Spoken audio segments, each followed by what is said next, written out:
Hi, I'm Matt McChlery. For a while, the last month or so, God has been speaking to me and also my church about the prophetic and prophetic worship. Not just the prophetic, but all the spiritual gifts, really encouraging us to use them. The church is a supernatural thing, and we need to exercise and use the supernatural gifts that God has given to us. We're engaged in a supernatural life, we're in a supernatural relationship with God, and we're also fighting in a supernatural battle, and we need these gifts of the Spirit to be effective in a supernatural lifestyle. So God's really been speaking to me and to the church and to the pastors about what does it mean to prophesy. How do we engage the congregation in exercising their spiritual gifts? And I'm not here to give you the answers. More to engage in the debate and the discussion. I'd love to hear back from you guys. I've got a few blogs up on my website, mattmcclery.com. If you go into the blog section, you'll see I've got quite a few blogs about this and what God's been saying about the prophetic and the spiritual gifts. And I would love to interact with you and to hear your thoughts about this. I haven't got all the answers.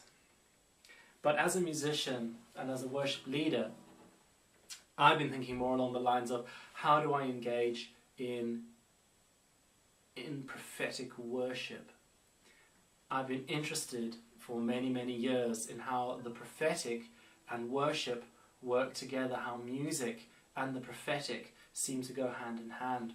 In the Bible it talks about how, I think it was Samuel and quite a few of the other prophets had musical instruments when they prophesied, and sometimes they even said, fetch the musician, I want to prophesy.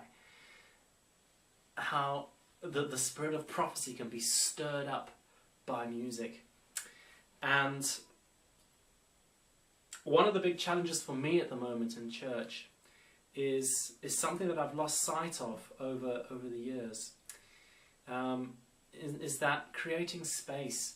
Giving space for the worship to breathe, giving space for the song and the melody to happen, but at the same time, as the worship leader or musician, stepping back and thinking, okay God, we're doing all this stuff, but I want to hear from you. I want to hear from you and sing it out. I want to download from heaven and release it onto the earth. So it's that creating space, not being so obsessed with this song has got a verse, a chorus, a verse, a bridge, a chorus, and we've got to sing all this stuff and get through all these verses and choruses and bridges, and then, okay, we've got to the end, kill the song, it's finished, stop, and move on. So that's been something that's been challenging me, is to create more space in the worship, and to allow myself, again, to step back and to try and hear from God and to try and get a real sense of what He's saying and what He's doing, wanting to say to the people, and then singing that out. As a backing singer, I think, and as musicians, there's a very important role when a spontaneous song or when a prophetic song is being released, is coming forth, and that is to listen, to really listen. Try and sense where the Spirit's going. Does the music need to get softer? Does it need to get louder? If there's a prophetic anointing, just so like on the drums, for example, do the other instruments need to pull back and let the drum sound come out to the front? That's also up to the leader to say, I hear the anointing on the drums, play drummer, and the rest of you keep quiet. Okay? It's a bit of discernment going on there as well.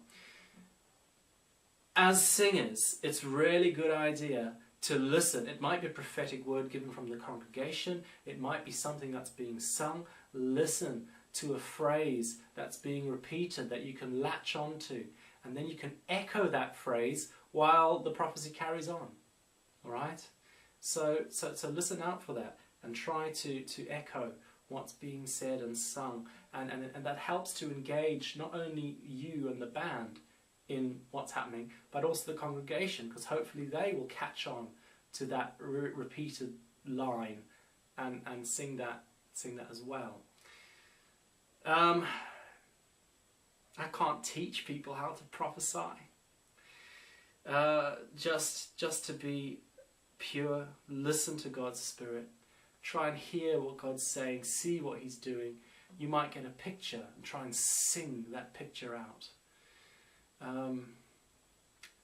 I've found God often gives me one phrase or one word, and I'm to be faithful with that one phrase or one word, and as I start singing it, as I start declaring that one phrase or one word, all of a sudden a whole load more comes rushing to the front that I never knew was there. So yeah, give it a go. Give space for you to hear from God and to sing what God is saying over the congregation during the worship time. Don't be so obsessed with the words and the song has to now finish and we have to move on to the next thing. Give space for the Spirit to work, to have His way. Be sensitive, be hungry, and I believe God will come. Thank you for listening, and I hope this has helped a little bit. Thanks a lot.